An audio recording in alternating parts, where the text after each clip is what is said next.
રાજ્યમંત્રી જગદીશ વિશ્વકર્માની પ્રોત્સાહક ઉપસ્થિતિમાં ગુજરાત સાયન્સ સિટી ખાતે સ્ટેમ ક્વિઝ 3ની ગ્રાન્ડ ફિનાલે યોજાઈ. ડિપાર્ટમેન્ટ ઓફ સાયન્સ એન્ડ ટેકનોલોજીના અગ્ર સચિવ શ્રીમતી મોના ખંધાર પણ આ પ્રસંગે ઉપસ્થિત રહ્યા હતા. દેશની સૌથી મોટી સ્કેમ ક્વિઝ સ્પર્ધા એવી સ્ટેમ ક્વિઝ 3ના વિજેતાઓને રાજ્યમંત્રી અને ઉપસ્થિત મહાનુભાવોના હસ્તે સન્માનિત કરવામાં આવ્યા હતા. આ પ્રસંગે રાજ્યમંત્રી જગદીશ વિશ્વકર્માએ વિદ્યાર્થીઓ સાથે સંવાદ સાધ્યો હતો અને વિદ્યાર્થીઓને રેન્ડમ સવાલો પૂછીને ક્વિઝ પણ રમાડી હતી.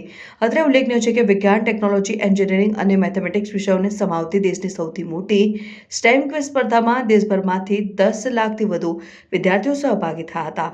જોનલ કક્ષાના રાઉન્ડમાં 2650 વિદ્યાર્થીઓએ ભાગ લીધો હતો. સ્ટેમ ક્વિઝ 3ની ગ્રાન્ડ ફિનાલેમાં 1080 વિદ્યાર્થીઓ સહિત કુલ 2000 લોકો સહભાગી થયા હતા. સ્ટેમ ક્વિઝ 3ના વિજેતા વિદ્યાર્થીઓને laptop, tablet, 3D printer, Google AI kit, telescope, robotics kit અને ડ્રોન કિટ સહિતના ઇનામો એનાયત કરવામાં આવ્યા હતા. સ્ટેમ ક્વિઝ 3માં કુલ 2 કરોડના ઇનામો એનાયત કરવામાં આવ્યા હતા.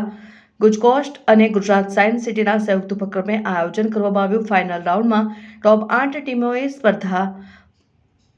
વચ્ચે સ્પર્ધા યોજાઈ હતી. અત્રે ઉલ્લેખનીય છે કે સ્ટેમ ક્વિઝ 3ના ફાઇનલ સહિત અલગ અલગ રાઉન્ડના વિજેતા વિદ્યાર્થીઓને નેશનલ ફોરેન્સિક સાયન્સ યુનિવર્સિટી ખાતે યોજાનાર સ્ટેમ બુટ કેમ્પ સહિત Bhabha atomic research centre, defence research and development organisation તથા અમદાવાદ ખાતે આવેલ સ્પેસ એપ્લિકેશન સેન્ટર ઇઝરો જેવી દેશની વિવિધ નામાંકિત વૈજ્ઞાનિક સંસ્થાઓની મુલાકાત લેવાની અને અત્યાધુનિક ટેકનોલોજીથી રૂબરૂ થવાની તક પ્રાપ્ત થશે.